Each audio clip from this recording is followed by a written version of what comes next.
Trending na trending ngayon ang peking magic sarap sa merkado. Delikado yan, banta sa kalusugan ng mamamayan. Bilang responsabling store owner, bilang responsabling business owner, dapat ikaw ay kinobserver pagdating sa mga produkto na binibili mo sa merkado.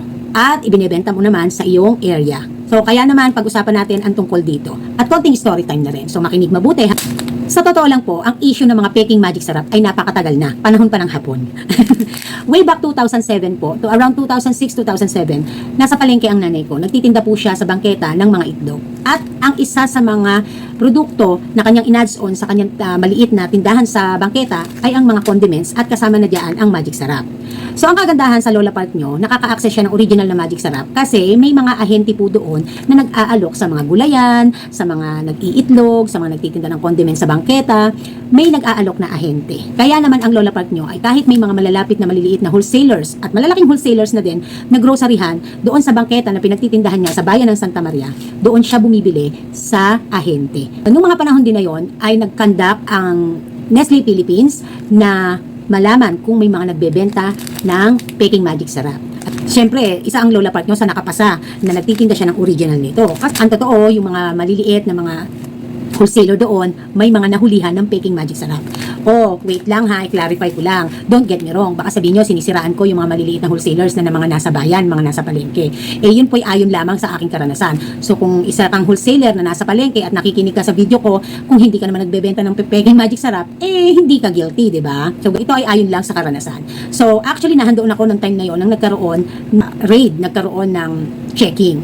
At talaga namang nakakasad kasi syempre, malalaking mga negosyo na rin yung mga malalaking groceries na yon ay nakukuha pa nilang magbenta ng mga peking magic sarap. Dahil sa hirap at sa yung trust issue natin ay nahandyan na, hindi natin malaman kung peki ba original yung nabibili natin. Kasi yung mga nahulihan nito, hinahalo nila sa mga original at hindi sa shelves nila. Yung nahulihan nito dati nung panahon na way back 2006-2007. I was in college that time.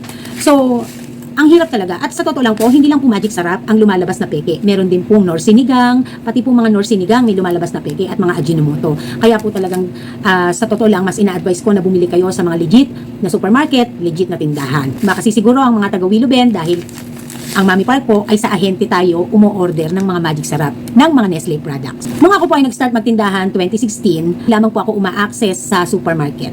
Nung ako naman po ay nagtindahan way back 2017, 2018, doon sa dating tindahan bago itong ngayong tindahan ko na to, may nag-alok po sa akin ng peking magic sarap. Actually po, kamag-anak siya nung dati kong kako-renter doon. Hesitant akong bilhin yon. Naawa lang ako kasi nga, ipambibili ng gamot sa may sakit na anak. Nagtanong muna din ako, bakit mura? Kasi, ang sabi niya, nakaka-access daw yung kakilala nilang empleyado doon sa Nestle ng mga produktong ganito at palusot. Red flag na, di ba? Sa totoo lang. Kahit nag-e-explain siya sa mga tanong ko at nasasagot naman niya, kahit may doubt ako binili ko pa rin. Hindi para ibenta.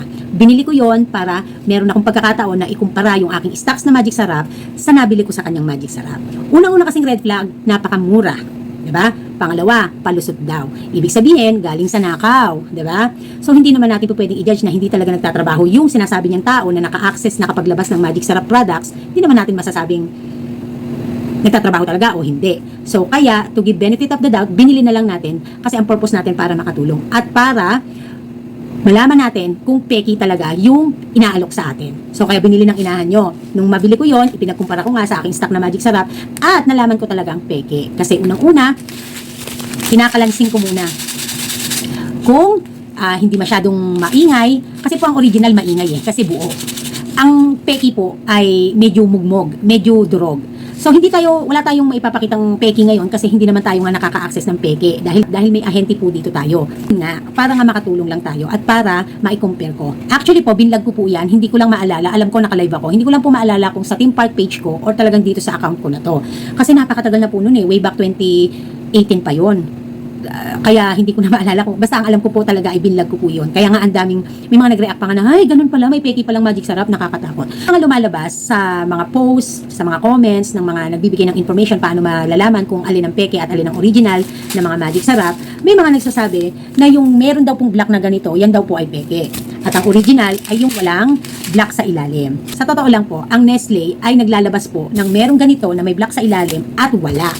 Ito pong lahat ng magic sarap na hawak ko ay galing po ito sa ahente ko. So, shout out po kay Kuya Mark. So, kaya hindi po natin po pwedeng masabi na peki yan. No, may black. Pero itong batch na to, wala. Kasi naglalabas po talaga ang Nestle ng mga ganito.